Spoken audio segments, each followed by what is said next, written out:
I'm Wade Henderson. I'm president of the Leadership Conference on Civil and Human Rights and the Leadership Conference Education Fund. I'm also the Joseph L. Rao Jr. Professor of Public Interest Law here at the University of the District of Columbia's David A. Clark School of Law.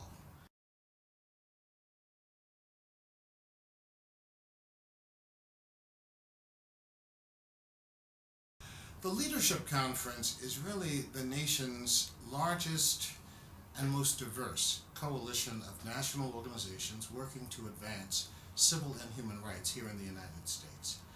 Our motto is that we're working to build an America as good as its ideals.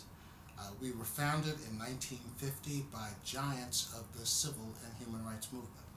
A. Philip Randolph, who was the first African-American labor leader, head of the Brotherhood of Sleeping Car Porters. Roy Wilkins, who was then the National Secretary of the NAACP. And Arnold Aronson, who was a leader of the National Jewish Community Relations Advisory Council.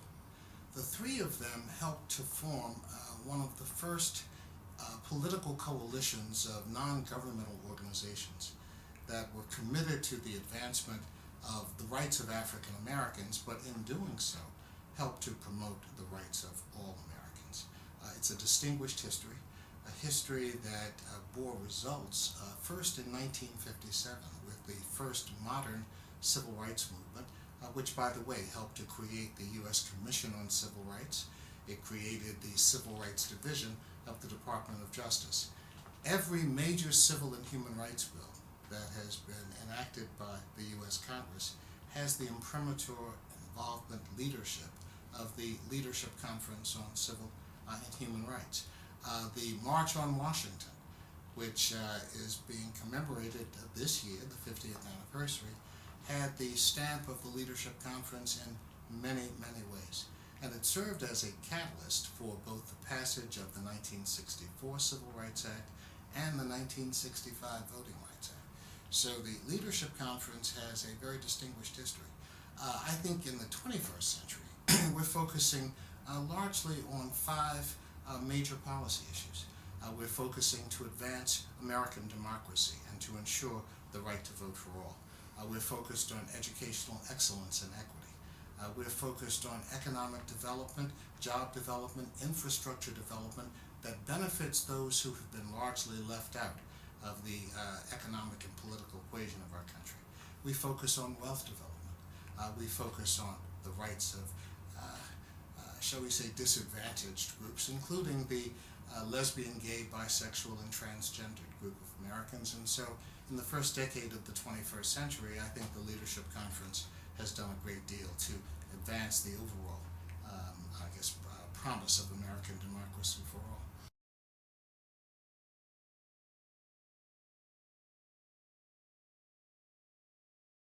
I'm a lawyer by training.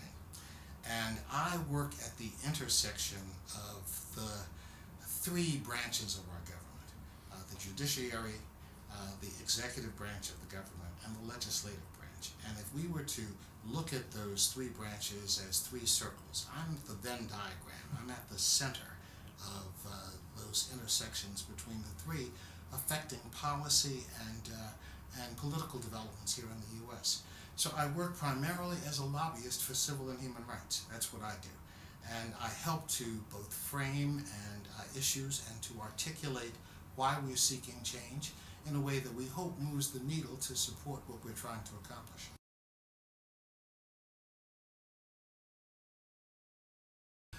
I'm a native Washingtonian. I was born here in Washington, D.C., the nation's capital. I'm slightly north of 60. So in terms of my own personal involvement, I grew up, at least with the first quarter of my life, in a segregated America. And Washington, D.C., as the nation's capital, it was a particular contradiction for me, because I was always a firm believer in the promise of what America offered its citizens, but on the receiving end of policies that segregated and kept out vast numbers of the American people. I felt always that I was in turmoil because it was hard for me to reconcile the promise of America reality of America.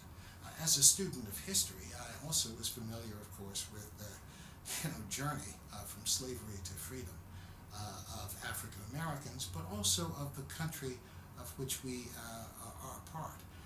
And Washington, of course, has a very unique role to play in the history and the advancement of American democracy. Abraham Lincoln, of course, had a summer home here in D.C., which was near the place that I was born. And so just becoming familiar with all of the storied history of our country and how the struggle for American democracy only became meaningful for me in the sort of second quarter of my life. I was 15 years old when the March on Washington occurred. I sort of defied my parents by coming down to the march because I really wanted to participate in what was happening at the time. And it was inspirational to me. It inspired me.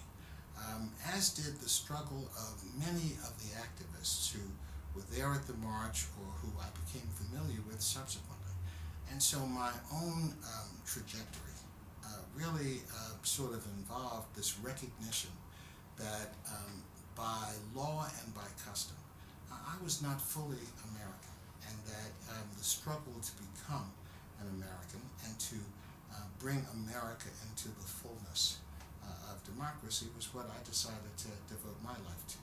I guess the turmoil of the 60s really sort of gave me sort of two paths to pursue.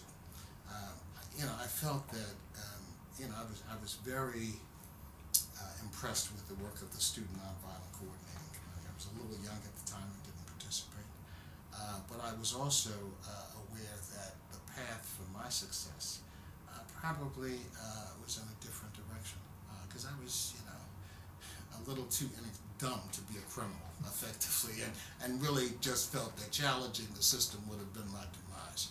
On the other hand, working as a lawyer and really helping to be a part of the change that I wanted to see come was for me very, very important, very meaningful, and that's why I do what I do today.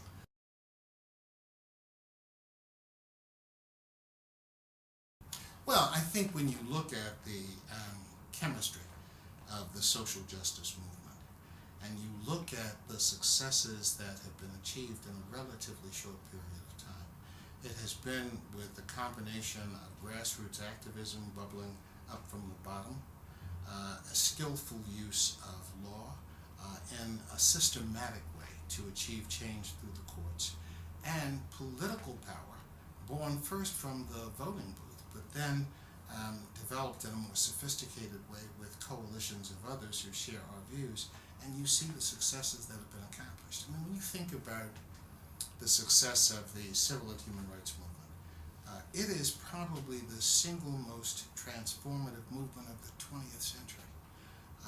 And when you think about the origins of the movement with the birth of the NAACP in 1909, and with the struggles to overturn Plessy versus Ferguson, that 1896 decision which established the principle of separate but equal, it took from 1896 to 1954 to work out the transition in the courts, and that was not by accident.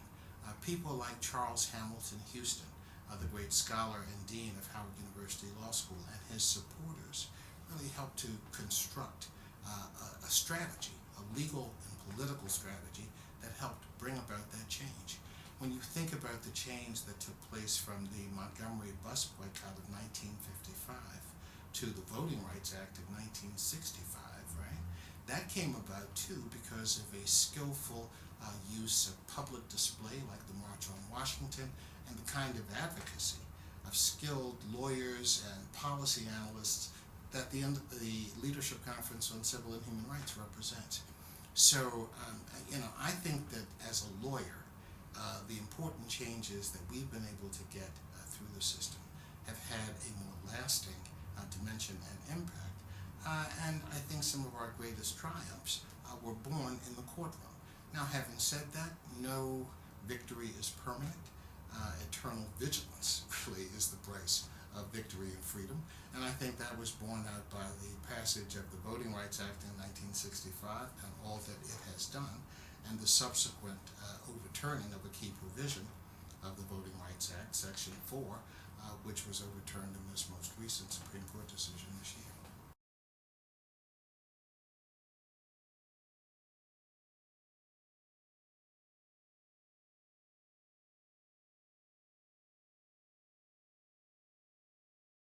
Well, first of all, let me say that race is unique among the policy dilemmas that our country has struggled to overcome. Race was the original sin of American democracy. It is the original stain on the flag, which I cherish so much and which most Americans do. It required a civil war and over a century of struggle just to achieve the basic notion of formal structural equality. That struggle, which was costly both in lives and treasure, continues to be waged, and it is the defining paradigm against which we compare equality for all. Now, the civil rights movement, the modern civil rights movement, which I think if one were to assume that the Brown decision was the floor on which other substantial changes were built, then the modern civil rights movement saw a pretty rapid advance in the rights of African Americans, and overturning legal segregation with the passage of the Civil Rights Act of 1964 was extraordinary. But it was also a movement that helped to spawn an equality effort on behalf of many different groups.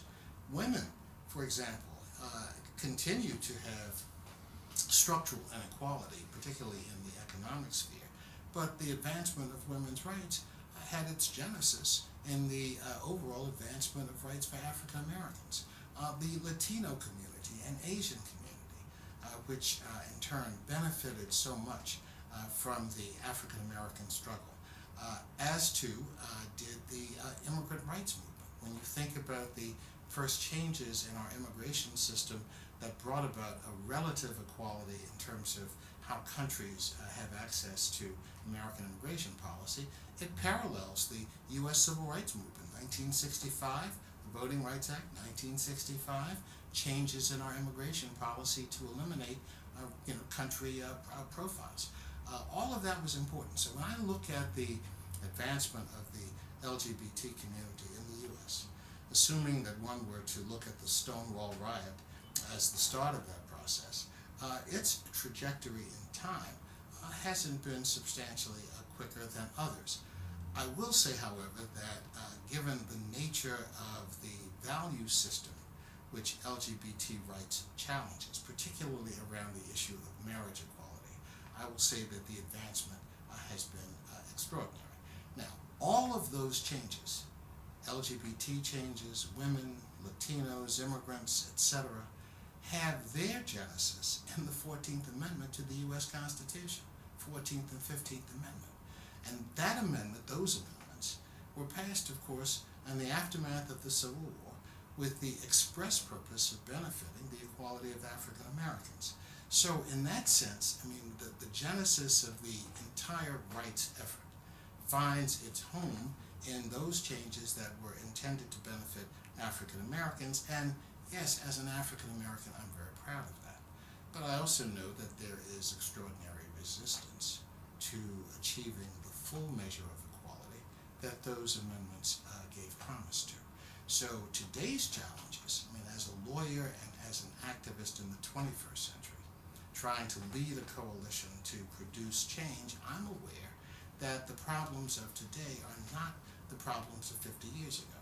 We have structural inequality, which continues to be a significant problem. We have residual discrimination, which has not been fully eradicated by the legislative and legal changes that have occurred.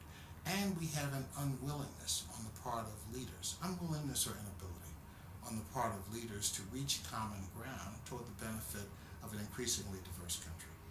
And those remain, it seems to me, the real challenges of today.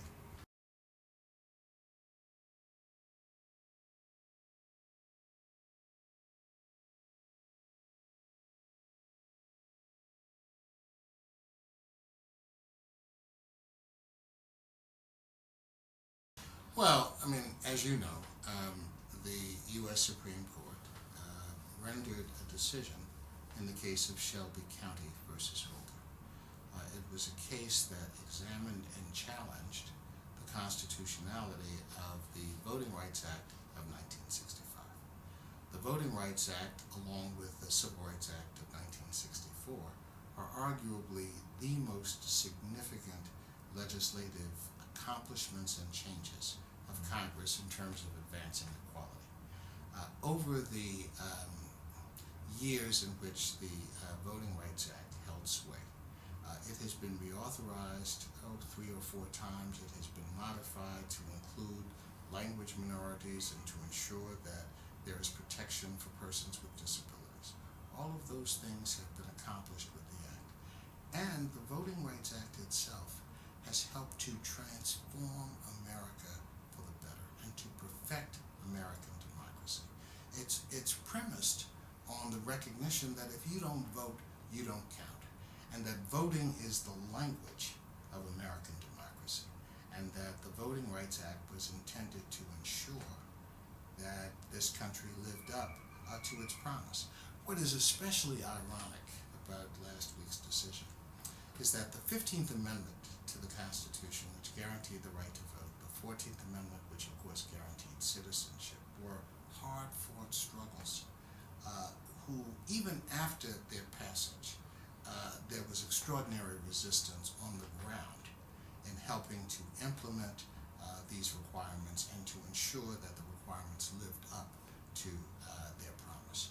The Voting Rights Act of 1965 was born from the fact that the constitutional promise of the 14th and 15th Amendment could not be fulfilled on its own. They were not self-executing laws. They had to be supplemented by legislative mandates born from empirical data that there was widespread, deep institutional discrimination that, if not addressed, would suppress the vote of a segment of the American population, and that was simply wrong, both morally and legally. So the Voting Rights Act had that genesis.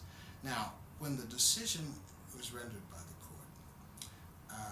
I was profoundly disappointed, but I was not surprised. But to a degree, I was absolutely shocked. I was disappointed for obvious reasons. I was not surprised because the Roberts Court, in its narrow 5-4 majority, has shown itself to be the antithesis of what Chief Justice Roberts promised at his confirmation hearing, which was that he analogized himself to a baseball umpire simply making calls of balls or strikes with respect to the legal cases before him.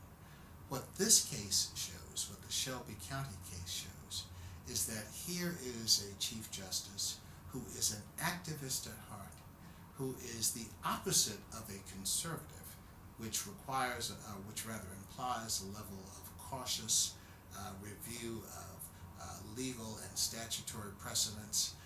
It's one that gives deference to the appropriate role of Congress as defined by the Constitution. This decision shows that he's completely the opposite of that. This was an activist decision that was sweeping in its scope, even though it could have been framed in far more narrow and respectful terms. It's a decision that ignored the role of Congress as mandated by the 15th Amendment's Section 2, which explicitly authorizes Congress to remedy examples of discrimination that may exist in voting. And it was a decision that, in effect, slapped the Congress by saying that your deliberative review, 15,000 pages of transcript, untold numbers of hearings, and an overwhelmingly bipartisan vote in both houses of Congress, 390 to 33 in the House and 98 to nothing in the Senate. That record means little in this instance of congressional review. What really I thought was profoundly troubling, I guess two things. One, this case really seems to reflect the adage of William Faulkner that the past is never dead. It's not even past. and that this was a decision that was born in the ongoing struggle of the Civil War in the United States. We are still, in an ideological sense, and in some sense that you can identify with real examples, we're still struggling to resolve the conflict of the Civil War. But then secondly, it showed an individual who obviously is incredibly bright, but also one whose intent was born years ago when he was a law student, when he graduated and worked for the Department of Justice, when he clerked for Chief Justice Rehnquist. There is a record which shows that the intent of the Chief Justice to overturn the Voting Rights Act has deep roots, and that this was an opportunity seized to do that, to achieve that result. In another sense, I was shocked because it was so incredibly bold and ahistoric. I mean, it really reflects the general ignorance of the American public about the history of our country and how difficult it has been to achieve lasting change without additional elements beyond those promised in the Constitution.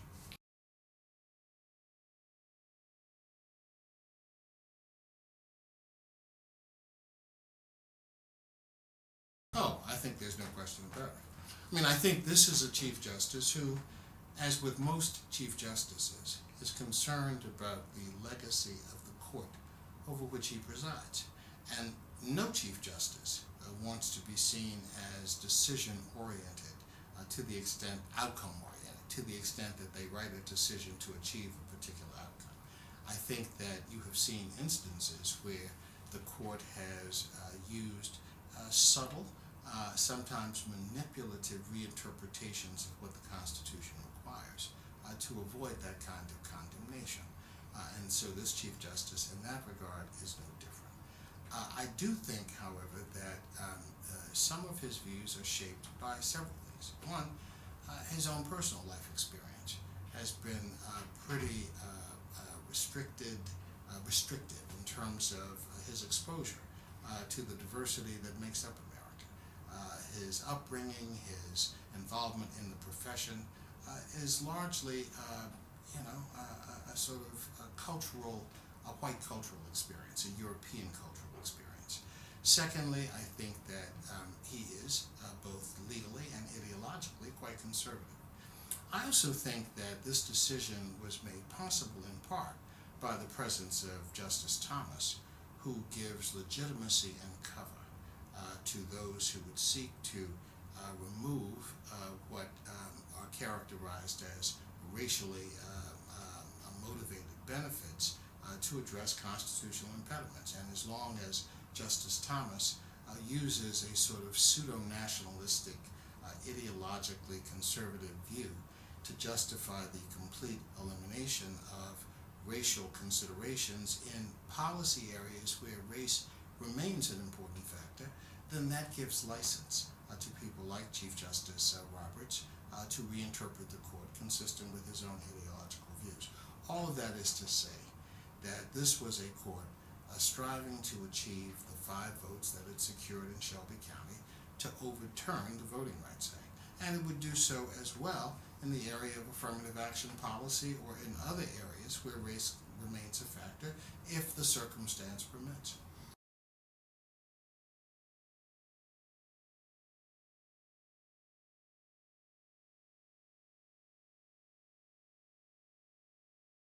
Look, I have known Justice Thomas personally before his appointment to the Supreme Court. I opposed his confirmation.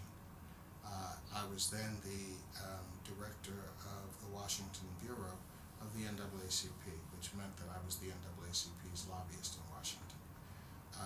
And in the course of the decision of the NAACP to oppose his confirmation, it was a vote of 50 to 1. Board members who appeared at a special briefing to hear the presentation that I and others made to justify the opposition to Justice Thomas. Finally, we prepared a report, the NAACP's report on the confirmation affirmation of Justice Thomas, which the board used as the basis for its opposition, was thorough and comprehensive in its review of Justice Thomas's writings as a judge in the D.C. Circuit Court of Appeals, his work as an executive within the administration. He was head at the EEOC and also served in the Department of Education, and analyzed the scope of his public statements on key issues of concern. So the opposition to Justice Thomas was not lightly taken. It was topped, by the way, the report I'm referring to now, with an epilogue drafted by John Hope Franklin, the great historian whose book From Slavery to Freedom is the standard basis for evaluating that segment of history. All of that led us to conclude that Justice Thomas would not serve the American interests well, and would, in fact, use his own personal experiences and pain to reinterpret the Constitution's role in helping to right the wrong of slavery in American life and to advance a broader set of goals related to American democracy. So in reading Justice Thomas's decisions from his 20 plus years on the bench, almost 25, I think what one sees is a couple of things. His personal pain at being on what he considered the wrong side of the color line, and what he considered to be a disadvantaged person in American society. That pain is quite evident. Secondly, he has masked his analysis in a pseudo-nationalistic basis of sort of suggesting that as a black person, his dignity is somehow affronted by availing himself of the advantages that have been created largely since President Johnson's time in the White House to rectify in a compensatory way some of the problems that still exist in American life. That combination of personal pain and a sort of pseudo-nationalistic view of how these programs work has led him, for example, to contemn the benefits of an affirmative action program in higher education, even while he himself benefited from those programs. So, I mean, there is a sense of irony and contradiction and deep confusion in the writings of Justice Thomas. What he has done in his role as a replacement for Justice Marshall, Thurgood Marshall, is, from my perspective, untold damage. And as I mentioned earlier, I think he gives legitimacy to a conservative wing of the court that would not be willing to be so bold in its use of its power to strike down programs where Justice Thomas not there to give it aid and comfort. But that is the hand to which we are dealt with, and let me just say, I think back on the men and women who really helped transform this nation for the better over the life of the 20th century. And I know that the struggles they faced were far more severe than the struggles we face today, far more severe. And yet they achieved success. And they achieved success because they wrapped themselves in basic American values of equality, of opportunity, of the significance of what this country represents to the rest of the world. They wrapped themselves in the American flag to use that as a symbol of what they are trying to accomplish, which is why the flag means so much to me personally. I refuse to cede the symbolism of American democracy to those who oppose our view for an inclusive society. It is not simply a symbol of those who would sort of hide behind it as a isolationist or restrictive token. Quite the contrary. It means a great deal more to those of us who see America as an open society in which democratic values mean everything. And so that's where we are.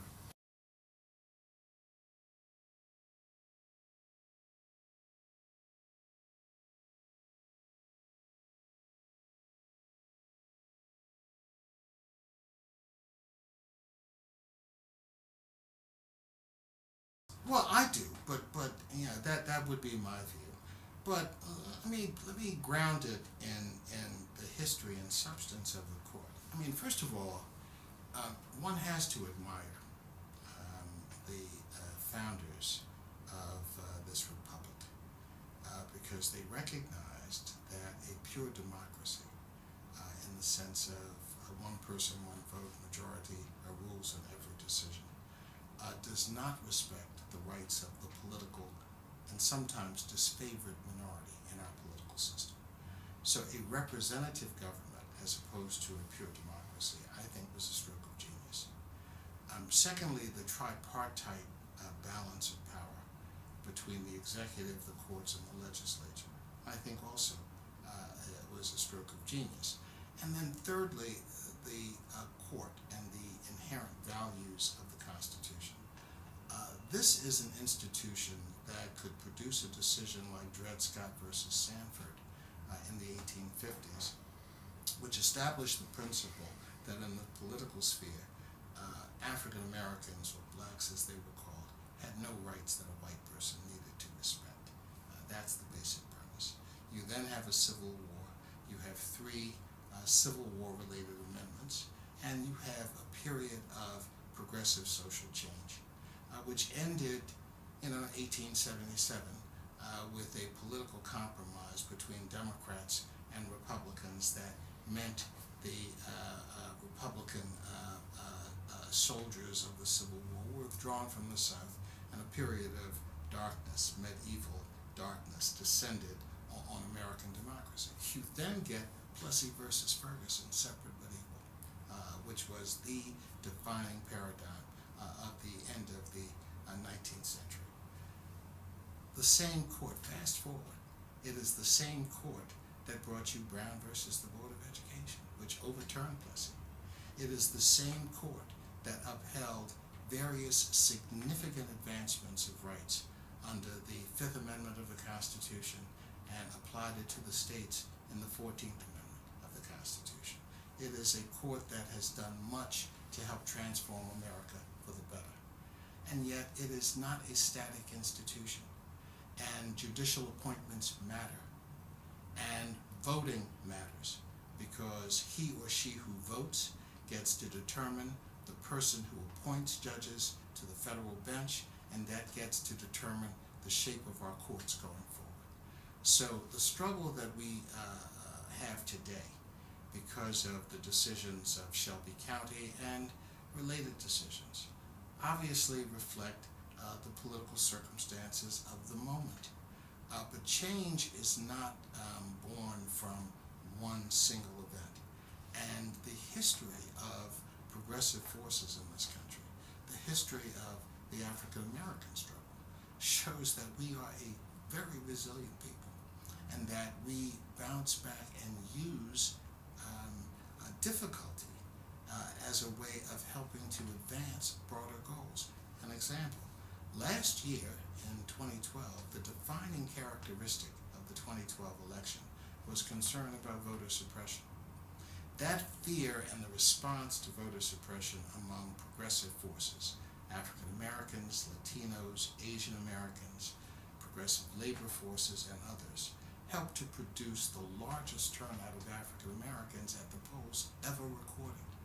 It was a response to the potential adversity born from a voter suppression campaign. The objective now is to use the Shelby County decision as an example of what it really represents, which is an effort to hijack American democracy for a narrow slice of the political electorate. And we're not going to let that happen.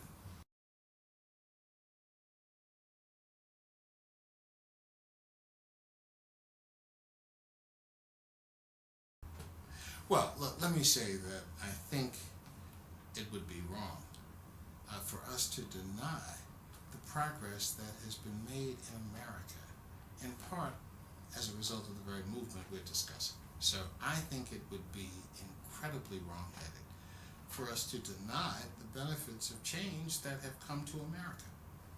Quite the contrary, I am proud to celebrate those changes because I believe that the work that I and others who work with me have done helped bring that change about.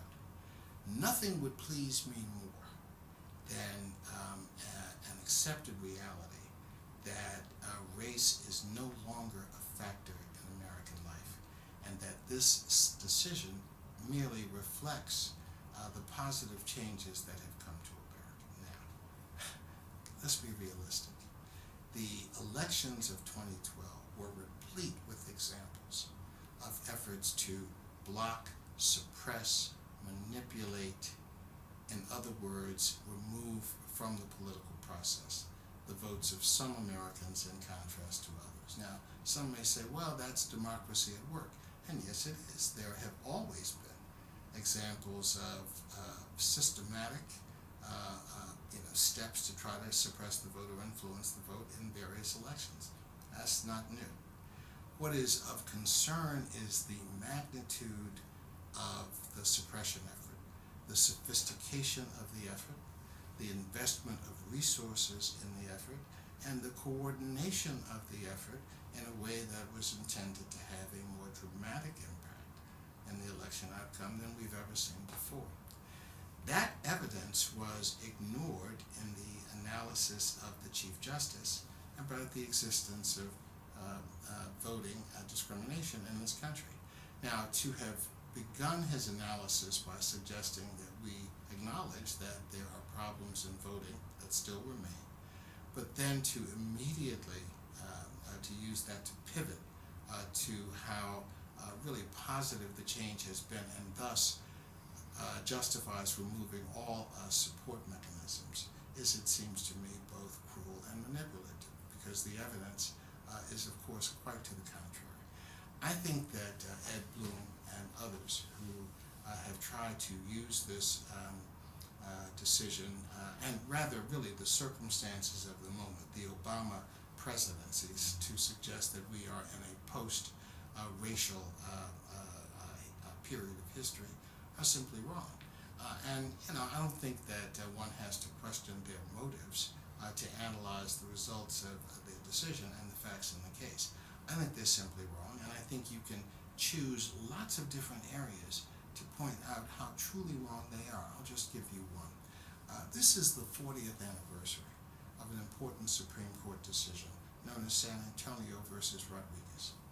That decision, the Rodriguez decision, really was the one that established that a federal right to quality public education is not protected and not a guaranteed right under the Constitution, and in effect gave back to state courts the responsibility of determining whether there was financial equity in the public school systems.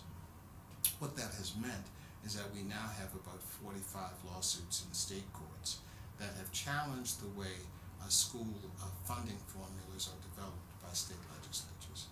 And it is a clear example of the failure to adequately fund resources that programs that would have a real impact in helping to change the quality of American life through educational opportunity. What we now have is a system since Brown that is fundamentally unequal and unfair.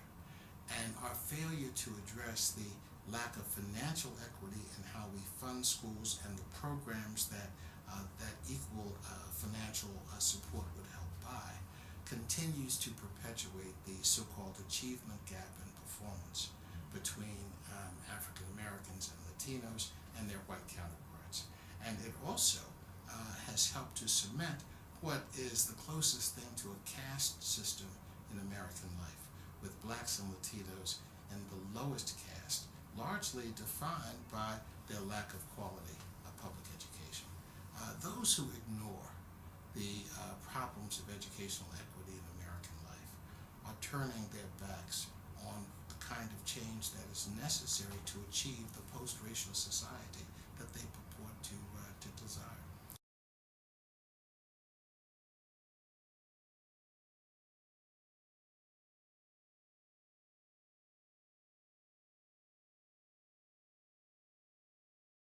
I mean, you're right.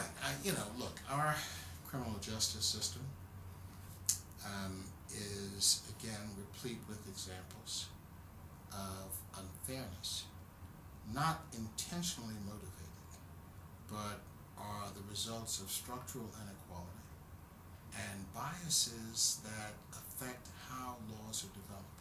Just take the difference in the disparity in sentencing between crack and powder cocaine users, which largely break down along sort of racial and cultural lines, with powder cocaine being favored by the sort of white middle class drug user and crack cocaine being preferred by young African American Latino street guys. The sentencing that resulted from the use of those two drugs had a profound impact in helping to grow America's prison system.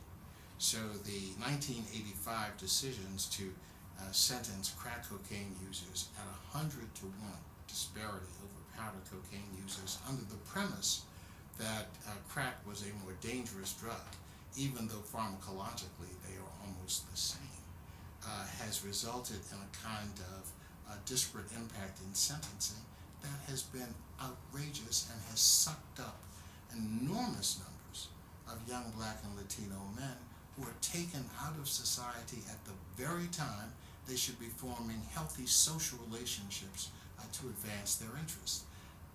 Indirectly, that has helped to create a real distortion in American life, and it requires an aggressive effort to overcome it. I'm pleased that the Leadership Conference worked on a bill known as the Fair Sentencing Act that really helped to transform and reduce, rather, the penalty between crack and cocaine users, and has resulted in a far smaller number of people being incarcerated since the bill was passed in 2010.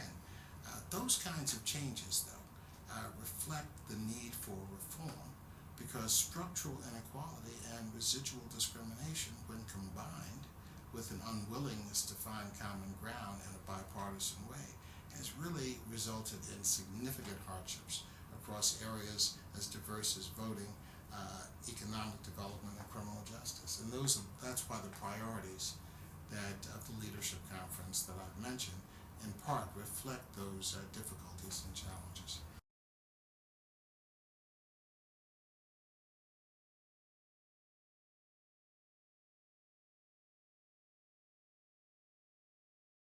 I don't take it as a defeat, because the minute you interpret any of the significant changes that occur from the courts or from other developments of policy as defeats, then you're defeated.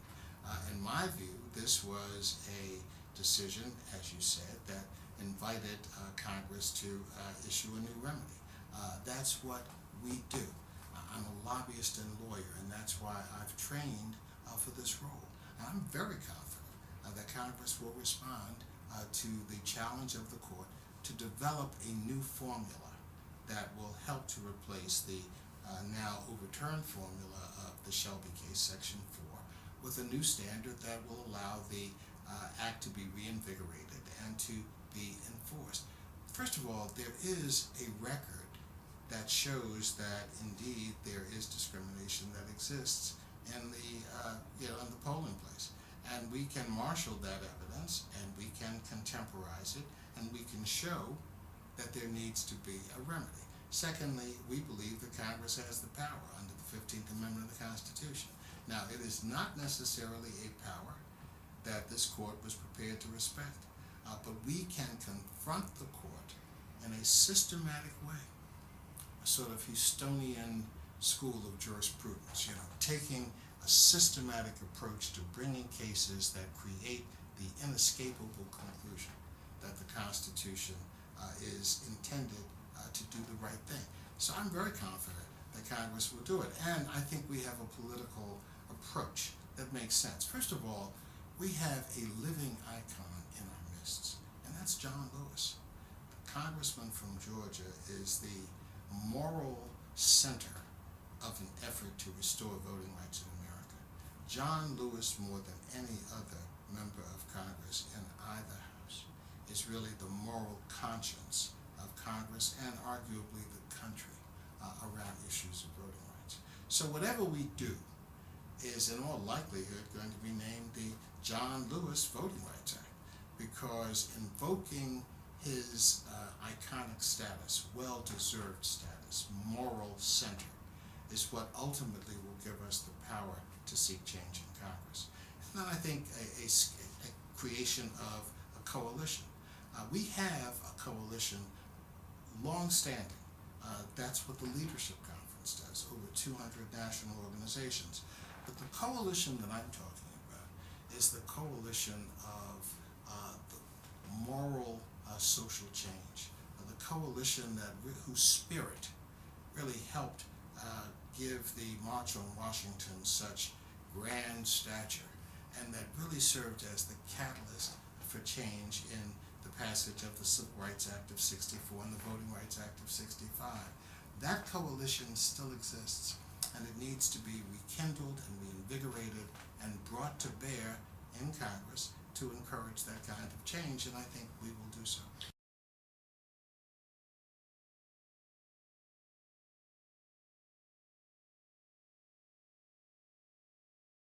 Let's go more deeply.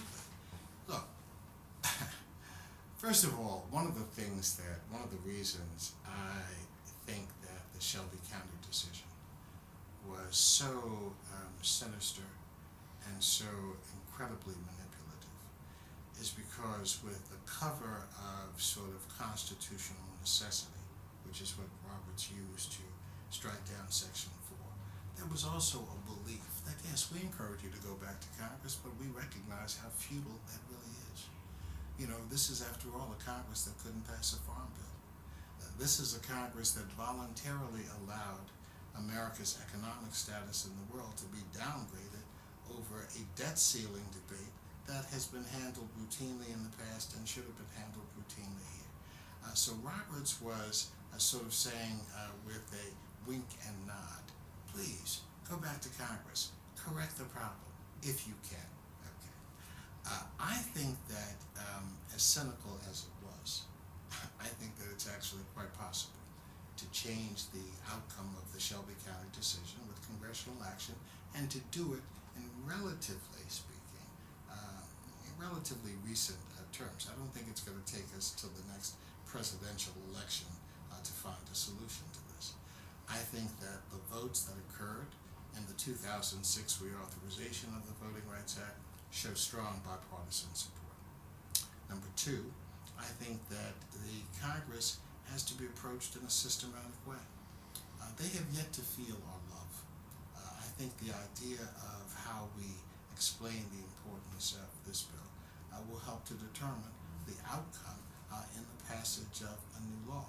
And then thirdly, I think that, my experience with the American people over 30 years as a lawyer and lobbyist has been that when confronted with empirical data that shows that there is a problem, and when that problem is framed in terms that highlight the democratic principles at risk, that the American people support change. Think about the sweep of change that has occurred in Americans' attitudes toward the lesbian, gay, bisexual, transgender community. In a matter of about 10 years, we have gone from a country that wouldn't pass a federal hate crime statute because it had a provision that included the LGBT community, to a country on the border, the verge of allowing marriage equality for same-sex couples. That is a sweeping change, and it has taken less than 10 years to get there. Now, don't get me wrong, it didn't just happen because Americans woke up and realized, oh God, aren't they wonderful, let's go ahead and make this change. It happened because people organized, agitated, challenged the system in a variety of different ways, and refused to take no for an answer. And that same spirit of, the moral center must hold is what's compelling us now to go back to Congress to repeal Section 4. I'm pretty optimistic.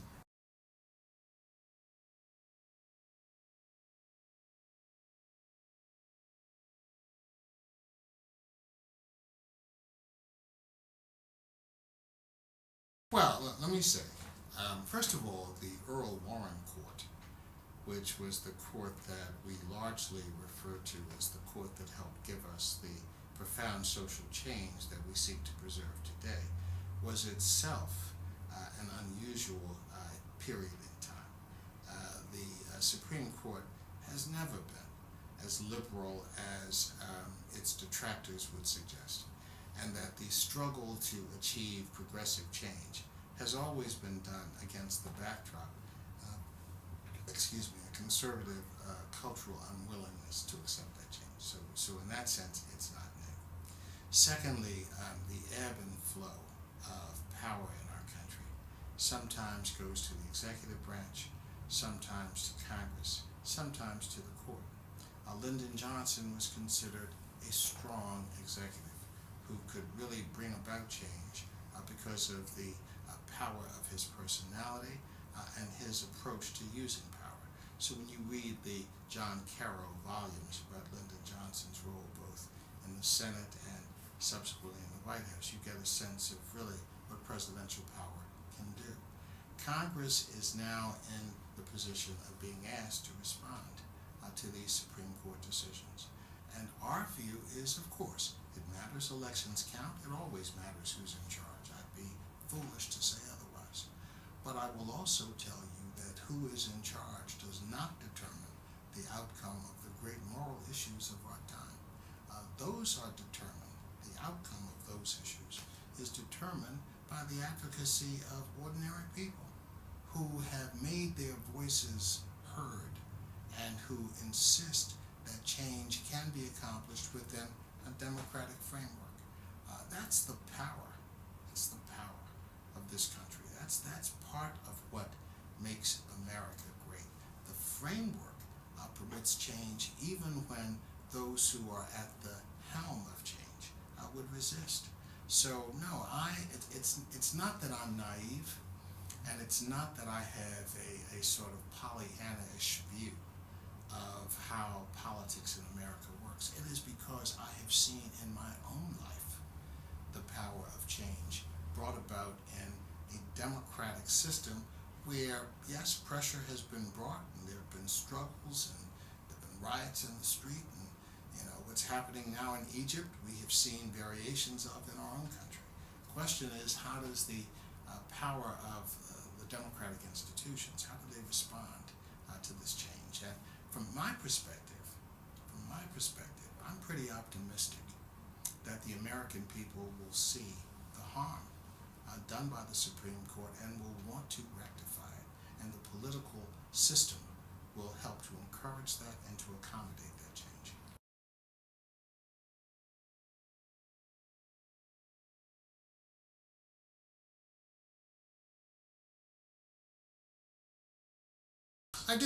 I do. And keep in mind, that this country today is more diverse. There is a more diverse spread of power than ever before. Now, money distorts politics, and I'm deeply troubled by decisions of the Supreme Court, Citizens United, that have allowed money to be invested heavily in politics. And it won't change until money is taken out of the system. But having said that, we work with the system we have. I'm Rumsfeldian in my view about how the system works. You work with the army that you have, not the army that you'd like to have. And so we're going to make change with the leadership and structure that we